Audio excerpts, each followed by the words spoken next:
Ibsaa ka'uu labsii lagannaa gabaa fi uggura geejjibaa marsaa lammaffaa qeerroo bilisummaa Oromoo irraa kenname. Labsiin lagannaa gabaa fi uggura geejjibaa guutuu Oromiyaa keessatti dilbata darbee amajjii 28 bara 2024 sa'a 12 irraa eegaluun Oromiyaa keessatti bifa jabaa ta'een hojiirra oolaa kan jiru yoo ta'u, har'a guyyaa shanaffaa lakkoofsisuun isaa ni beekama.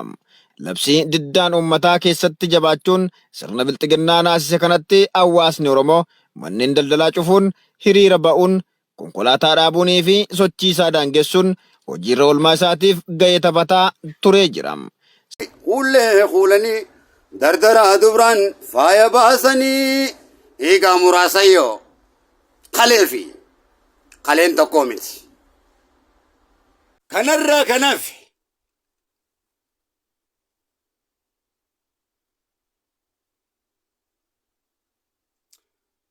qubee kuullee tuga dibee namni kun qubee tana yeroo kalaqu akka nama tokkotti Maastar Hassan kun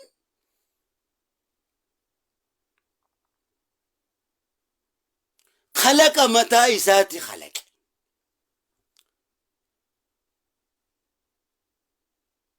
Sammuun beekumsa kalaqu beekumsa kalaqa waan ta'eef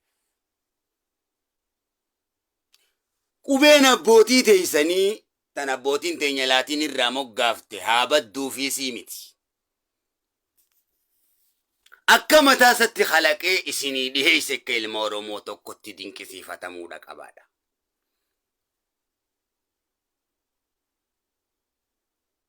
Sammuun waa kalaqutti waan amannuuf. Kabiraatis waan biraa kalaquudha qaba. Qubeen kun har'a kalaqamuun irra hin turre beekadha. Sabni guddaan sirna gadaa kalaqe. Sabni guddaan Oromoo gaanfa Afrikaa keessatti guddaate.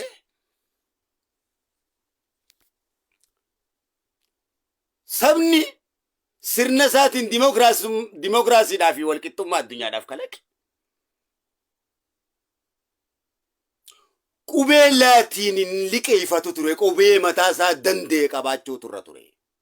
Dhaggeeffadhu. Qubee maqaa isaatiin tolfate lakkoofsa mataa isaa qabaachuu turra ture. Maaliin kitaaba sirna gadaa barreessaa ture sabni kun? Laal.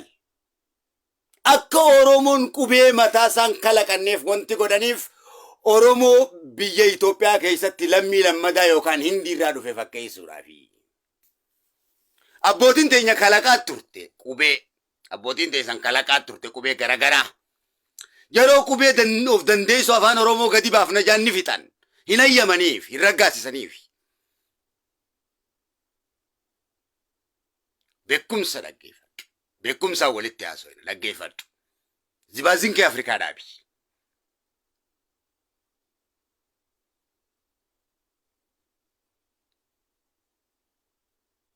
Wacha isa gamaa gamana waan wal keessa wachuu kana dhaabi.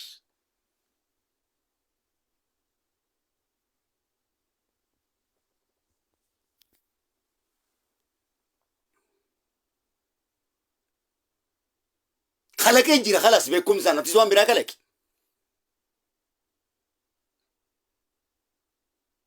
Waan gartee abbootii teenya qubee abbootiin teenya maalitti taate maal abbootii teenya qabrii hirriiba dhoorkitanii waan Haayiloo Fidaatis, waan Shee Maamman Rashaadis, waan Shee Bakriis, waan Abbo Waaqoos, waan Jaarraas as fiddaniif hin qabdan waa'ee qubee tanaatiif.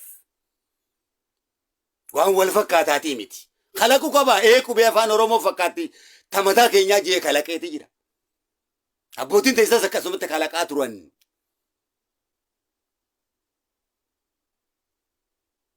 Yookaan qubeewwan afaan Oromoo baduu qabdii maarreen baduu qabdii miti.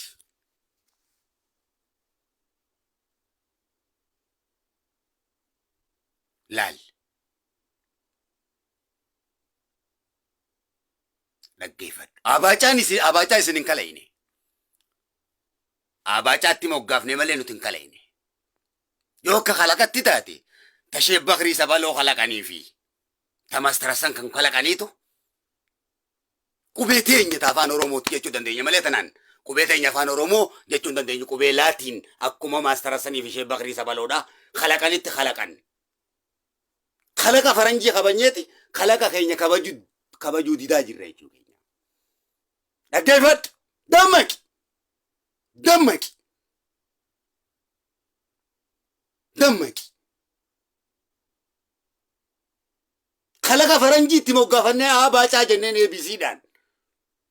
Kalaqa mataa keenyaa feenu kuullee feenu baaroo feenu siikoomandoo feenu harargee feenu jimma yoo jenneen feenu wallagga yoo jenneen kalaqa mataa keenyatti namannu.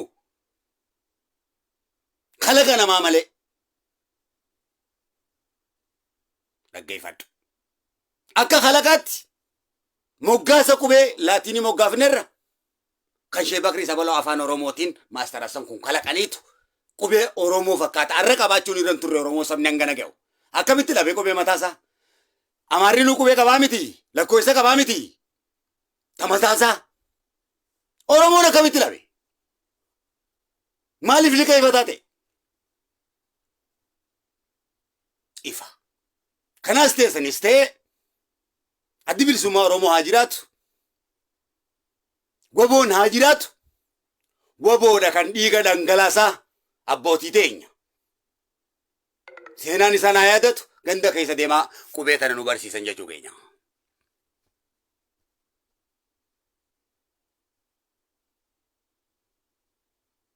Beekumsaa fi dhugatu bilisa nu baasa.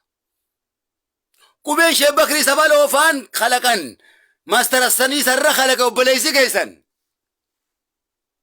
Kalaqa Oromoon kalaqateedha. Akka dhuunfaasatti kalaas itti amanuu waan biraatti amanuu dhabuu waan biraati. Garuu qubee afaan Oromooti saba Oromooti jedhanii kalaqan. Akkuma laatiinoonni ABC tana kalaqanitti. Kalaqni keenyaas kabajamaadha. Ifa. Kalaqni ilmaan Oromootis kabajamaadha. Akkuma qubeen Arabaatis kabajamtu. Akkuma qubeen laatiin kabajamtu kalaqni ilmaan Oromoo kalaqanis kabajamaadha. Ifa. Dubbii gabaabduudha.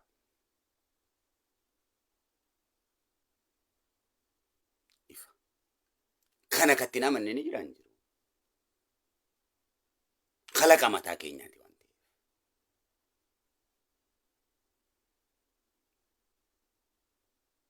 Kunis xayyaara kalaqi, maal kalaqi, waan garagaraa kalaqi. Arra dammaqutti jira sabni kun. Arra dammaqee waa kalaqutti jira. Abbootiin tiyyeega qubee laatiinii nuu moggaaftee ija nuu bande.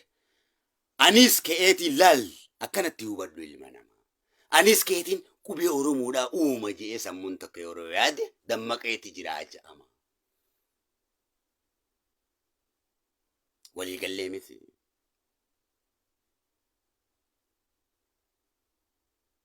Laal. Akka kadiireetti kan hin dhaamu kana amantii keessa seenamee laal. Badiin qubee tana osoo hin taane fuullee tana osoo hin taane. Kun amantii wal arrabsa kun gandaa wal arrabsutti ka'a jechuudha. Laal badii guddoon isii tana wallaalummaa guddoon. Kalaqa mataa keessaniif kaleeytan. Kaleessa qubeetti moggaaftan qubee laatinii abaacaa jettanii ittiin barannee mi'arraas tana baafattan ka'a. Maali ammatun waan wallaggaa fi harargee nama jechisiisu jimmaa fi arsii nama jechisiisu shawaa fi maal nama jechisiisu maal qaba kun waa hedduu haasa'u maal qaba kun mee maali mee naa himi riizina isaa naa himi. Kanaaf sammuu gaarii beeja akkanaa qushaashatti firraa darbii. Waan tokko waan kana keessa amantiin maal waan jaaman an zibaasiin keenya akkanaatu naan galtu. An faranjiidhaa beekadhu. Wanni ati haasoitu wanni tokkollee naaf hin galu. Iyyaa oolta malee. Arabniinis iyyaa oolta Afrikaanis iyyaa oolta malee waan faranjiin jettu malee ardii tanarratti sin dhagayu. Faranjii olitti rabbii kiyyan dhagaya. Beekumsaan uummanni guutamaa ta'e uummanni perfect ta'e uummata faranjiiti kasammuu ani yaaddu sanii hojii deemu. Uummata kiyyaaf uummata kanatu akka uummanni kun itti yaadutti yaaduu dhaloonni kiyya kana yaaduudha qabaa jechuun uummata beekumsa kalaqu. Beekumsa walii kabaju yaada walii kabaju. Kun yoo jaartii fuudhe jaartii wal irratti arrabsa. Yoo abbaa manaa heerume abbaa manaa wal jalatti arrabsa kun. Kun hadiisaa wal arrabsa. Afaan isaatii wal arrabsa.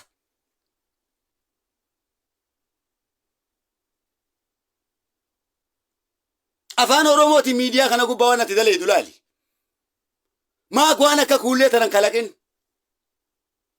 Afaan Oromootiin miidiyaa kana gubbarra afaan arrabaa afaan xiqqeenya afaan wallaalummaadhaa miidiyaa TikTok kana gubbaa gootanii afaan Oromoo yeroo xiqqeessitan.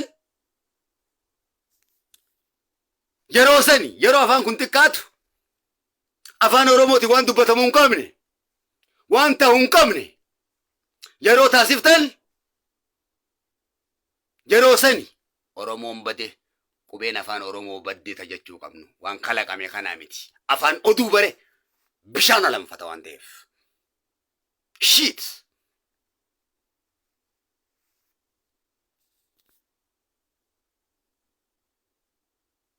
lubbuu waan meeqa isinitti wooma isin gubbaa ta'a kanallee lubbuu namaa akka loonitti isinitti gorraaneeti bara hundaa bakkuma san jirti tun akka loonitti lubbuu namaa isinitti gorraanee isin achumarra jirtan.